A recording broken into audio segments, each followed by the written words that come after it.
Coucou tout le monde, donc alors on se retrouve aujourd'hui pour notre première vidéo et donc on a choisi de parler de séries parce que c'est quelque chose qui nous représente bien, on en regarde quand même plutôt pas mal, donc on a décidé d'en choisir 5 chacune pour vous les présenter. Donc moi je vais tout d'abord vous parler de Game of Thrones, c'est vraiment une série, j'ai découvert ça il y a maintenant 7-8 ans, oui c'est ça on va dire. Et en fait, j'ai vraiment tout de suite accroché. On en avait parlé et ça y est, je m'étais lancée dedans et vraiment c'était comme une drogue. Je pouvais pas m'empêcher de regarder cette série. Et donc pour ceux qui connaissent pas, en fait, c'est un peu compliqué de résumer vraiment le début. Bon, je pense que tout le monde connaît. Mais ouais, mais dans les grandes lignes. Donc voilà, Game of Thrones, c'est vraiment une série qui me passionne. Je peux pas m'empêcher de regarder, je ne loupe jamais un épisode. Donc c'est vraiment une série que je vous conseille. Je vais vous parler de la série Frontières. Je sais pas, en plus je connais pas du tout donc. C'est trop bien. Donc c'est une série avec l'acteur Jason Momoa. D'ailleurs, il joue dans Game of Thrones dans la saison 1. Donc c'est la guerre entre les Indiens et l'Angleterre. Ça se passe au Canada. Ouais, voilà. C'est une série américano-canadienne. La série dont j'ai choisi de vous parler, c'est Shameless US. Donc pour ceux qui connaissent pas, parce que c'est quand même un peu moins connu que Game of Thrones, ça raconte l'histoire d'une famille pauvre aux États-Unis, donc qui tente de survivre en payant leurs factures, en se nourrissant. Donc on apprend que la mère est partie, le père est alcoolique. Et en fait c'est une série qui est à la fois drôle par moments, mais il y a vraiment des moments tristes des fois, parce qu'on mine de rien on s'attache vraiment à cette famille. Je pourrais même pas dire pourquoi j'ai commencé à regarder cette série, mais une fois que je l'ai regardée, j'ai accroché tout de suite. C'est comme Game of Thrones, en fait, c'est une série qui est assez courte. Moi, je vais vous parler en fait, c'est 4 séries, mais c'est vraiment avec les mêmes acteurs. Donc c'est les Chicago, donc il y a Chicago Fire, Chicago Med, Chicago PD et Chicago Justice. Donc en fait, à la base c'était Chicago Fire, donc ça se passe à Chicago forcément. Et c'est des pompiers. Et ensuite, ils ont décidé de faire un spin-off avec les policiers, un spin-off avec les médecins. Et en 2017, donc en février ou mars, ils vont sortir Chicago Justice. Donc ça va être des avocats. Donc voilà, donc c'est les aventures qu'il y a, comme dans toutes les séries, sur les policiers, sur les médecins, tout ça. Il n'y a pas vraiment d'originalité là-dedans. Mais en fait, on s'attache très très vite à tous les personnages. Moi, il n'y en a pas un seul que je n'aime pas, donc voilà. Parce que par exemple, quand j'ai commencé à regarder Chicago Med, en fait, tu sais, du coup, j'ai vu qu'il y avait des acteurs de Fire et PD. Et du coup, ça m'a. Enfin, tu sais, genre. Quand j'ai vu que ça s'est croisé, en plus, ça donne envie. Parce que t'as un lien avec toutes les séries, en fait. Tout se rejoint. Moi, j'aime bien les spin-offs. C'est comme The Vampire Diaries et The Originals. Alors la troisième série dont je vous recommande vraiment, non, c'est pas français ce que je viens de dire. La troisième série vraiment, non attends, je recommence. Voilà. La troisième série que je vous recommande. Oui voilà. Arrête, ton vraiment, il veut pas passer. Non. La troisième série que je vous recommande c'est Friends. Donc je sais, elle date un peu cette série. Mais franchement, je l'adore vraiment. C'est une série dont je me passerai jamais, je crois. Les épisodes, j'ai pu les voir un nombre incalculable de fois. Mais elle est vraiment drôle.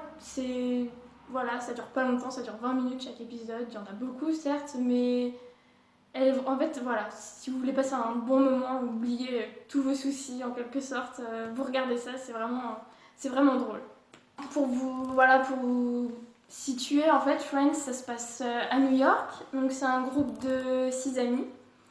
Donc en fait, on suit leur quotidien, leurs histoires amoureuses, leur travail, leurs conneries, enfin voilà, plein de choses comme ça et c'est vraiment bien.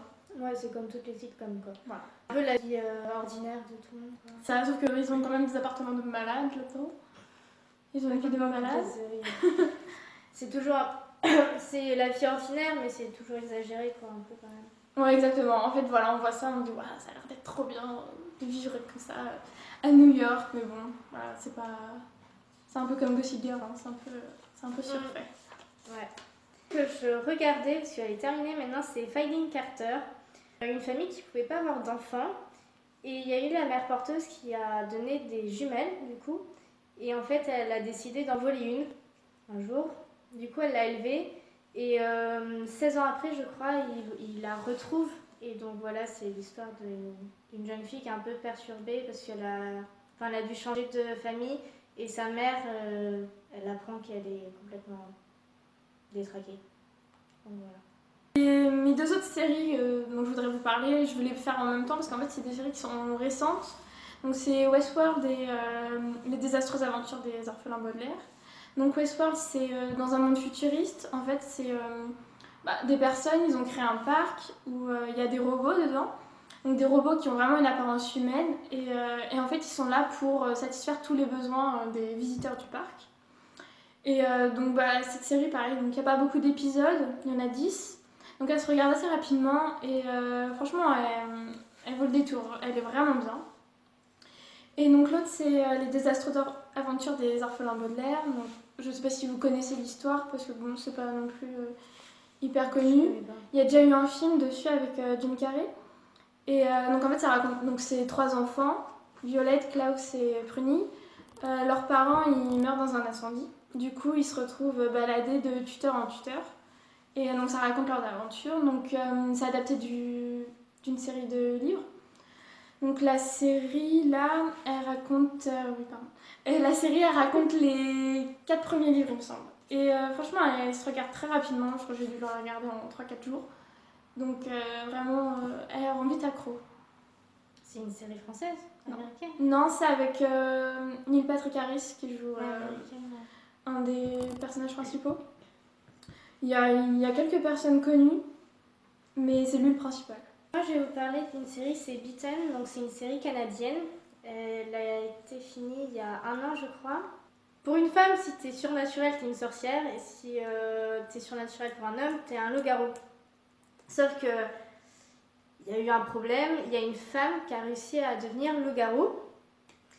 Et donc, en fait, ça tourne autour de ça. Et en fait, c'est des donc c'est des guerres entre meutes. Et il y a aussi des cagots. Donc, c'est ceux qui sont un peu... Enfin, c'est les omégas, quoi.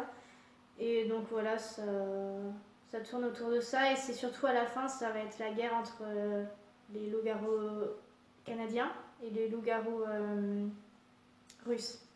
Donc, c'est une série, c'est Power. Donc, ça se passe à New York.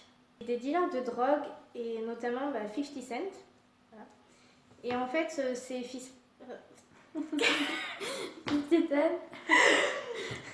Cent en fait qui a commencé à dealer et qui a appris à 2 personnes, donc un noir qui va s'appeler après Ghost, donc c'est l'acteur principal, et un blanc qui s'appelle Tommy. Et en fait, c'est les 2 meilleurs amis et en fait, je vais pas vous spoiler, mais 50 Cent il est en prison et ils ont décidé que Ghost et Tommy allaient vraiment s'élever dans la société. Donc après, ils sont devenus, on va dire, riches. Et ça va pas plaire à 50 Cent. Du coup, ça va mettre de l'embrouille partout. Et en plus, Ghost est marié et en fait, il va retrouver sa petite amie qu'il avait quand il était adolescent et dont il est encore fou amoureux. Et ça va partir aussi en couille dedans. Cette vidéo est terminée, donc n'hésitez pas à mettre un thumbs up si ça vous a plu. Et on se retrouve dans une prochaine vidéo.